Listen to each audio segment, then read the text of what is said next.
está en 1000, está en 1000, 1000. Los datos que dan el INDEC, así Sí, que si tomamos los datos reales, obviamente están muy por debajo. Y el último aumento que hubo, que fue la movilidad jubilatoria, no fueron más de 2,28 pesos por día. O sea, para que nosotros nos demos cuenta de los valores que estamos hablando, ¿no?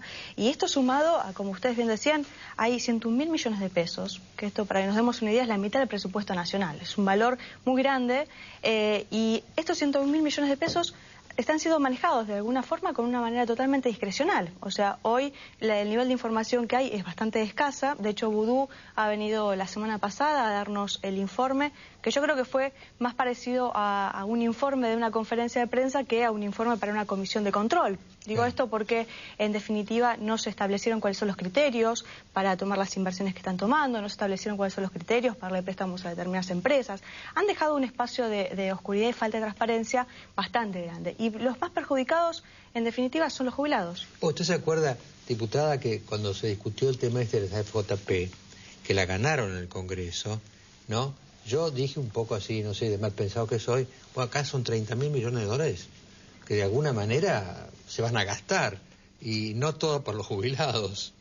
No, y de hecho la posición de la coalición cívica y el acuerdo cívico-social en esto es muy claro. Nosotros creemos que el sistema previsional argentino tiene que ser estatal, por eso planteamos un ingreso universal para todos los adultos mayores, partimos de un ingreso de reparto, una jubilación de reparto. Ahora, lo cierto es que en el contexto que se dio el debate el año pasado, sabiendo que veníamos de un año con déficit, íbamos a venir un año de financiamiento, un año electoral, era lógico que el último manotazo de ahogado, así como venían utilizando los fondos del ANSES... En ese debate yo vi mucho eso, ¿no?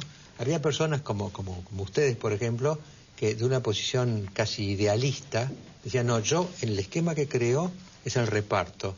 Pero este es otro reparto, me parece es un reparto distinto al reparto. Y exactamente nosotros dijimos que iban a pasar dos cosas, que se iban a manejar estos fondos sin control y que las jubilaciones no iban a aumentar. Y de hecho ha sido lo que pasó. Ahora, doctor Semino, el martes se anuncian créditos a través de fondos del ANSES. Los jubilados dicen, en cambio de afectar esos créditos a no se sabe quién, ¿corresponde utilizar los fondos para los créditos a cualquiera? Y estamos en una situación dilemática, porque en realidad tuvimos un tsunami en la seguridad social a partir de no tener un sistema estable y razonable que tuvo como eje la privatización a principios de los 90, y los fondos de la seguridad social durante más de una década nunca supimos dónde estaban.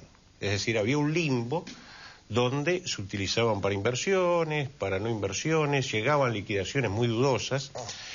Y ahora estamos en un momento fenomenal en términos de poder discutir sobre una masa de dinero cierta, y acá empieza la puja. Es decir, yo creo que después de ese tsunami de los 90, hoy tenemos una certeza.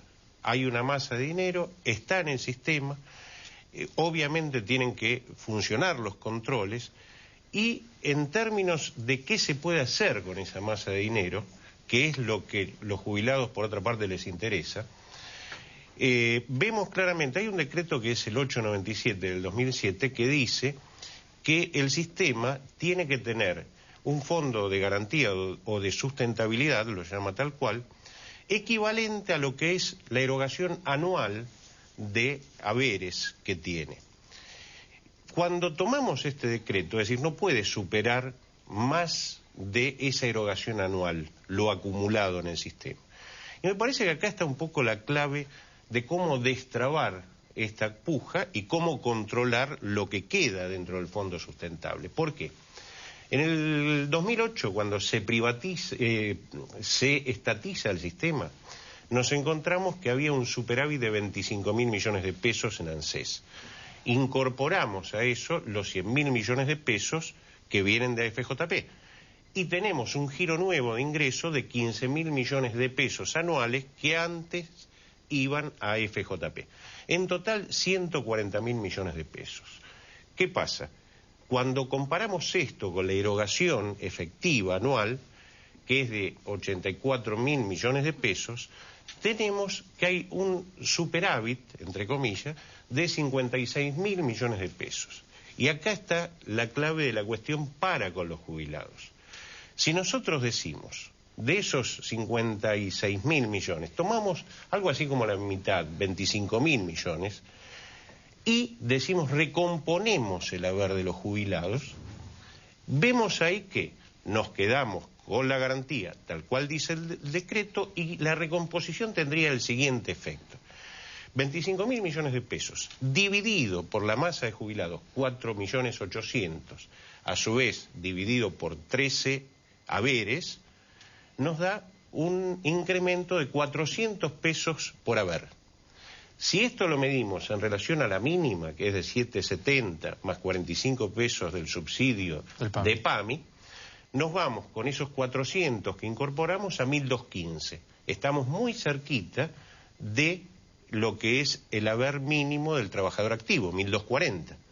Si tomamos el promedio de jubilaciones, que es 9,57, y le incorporamos los 400 pesos, nos vamos a 1.357, es decir, superamos el mínimo del haber del trabajador activo. Usted, está diciendo una cosa, señor Semino, que voy a traducirlo de forma un poco brutal, lo que usted me acaba de decir, ¿no?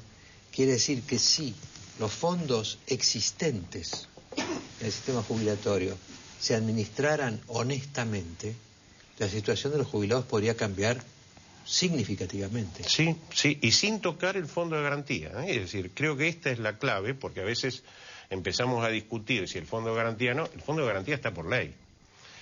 Pero por eso digo, esta recomposición nos permitiría, por otra parte, y este creo que es el eje sustantivo, no solo mejorar alrededor del 50% del haber del jubilado, sino, por otra parte, bajar la litigiosidad en un 80-90%. Es imposible ya absorberla, ¿verdad? Porque es... Sí, 70.000 poderes se firmaron este año cuando el nivel eran 10-15.000. Ahora, la pregunta mía es, los 25.000 millones que podrían ser para aumentarle 400 pesos al año, ¿a dónde fueron a parar? No, hoy están invertidos en diversos lugares. Uno de ellos es a partir de los plazos fijos que están entregando, por ejemplo, los préstamos que se han otorgado para obtener el 0 kilómetro, los préstamos para electrodomésticos, que son aparte de préstamos...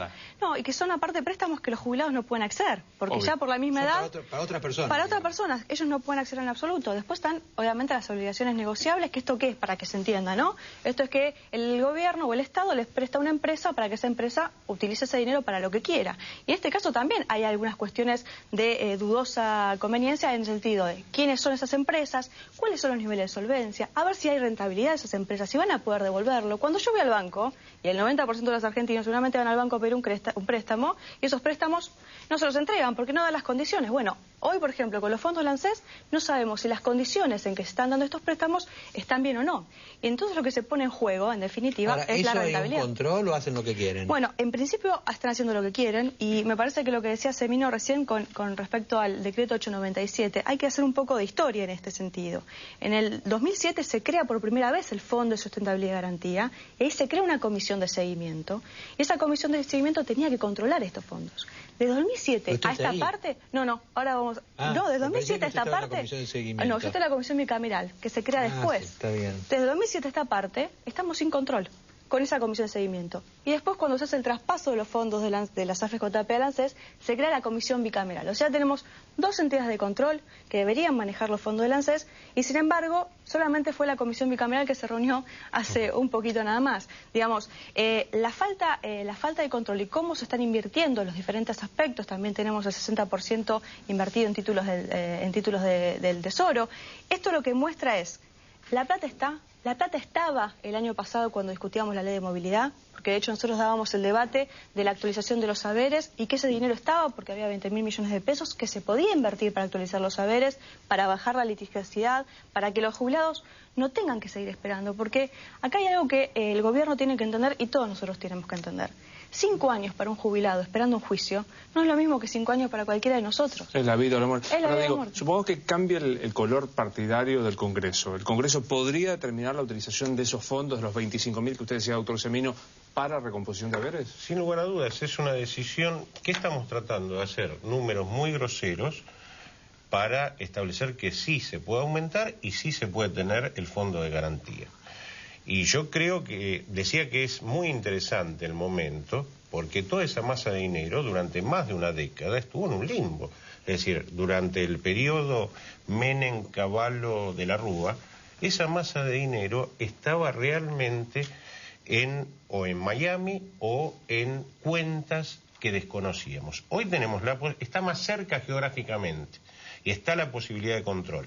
Lo que tenemos que hacer es que se ejerza ese control, pero por otra parte insistir en que los jubilados no pueden esperar más. Es decir, la posibilidad de esa recomposición con 25.000 millones de pesos que están... ¿Hace cuánto que están esperando? Diría que décadas. Así es. Por décadas. Eso, sí, es más, hoy vemos que esto no va a ser la panacea, que el otro gran paso a dar después de recomponer el haber es discutir un sistema racional, único y permanente hacia las próximas décadas, ¿no? Muchísimas gracias por su informe. No, gracias a ustedes. Vamos a actualizarlo de tiempo en tiempo. Muchísimas gracias. Placer. En el próximo bloque, el rabino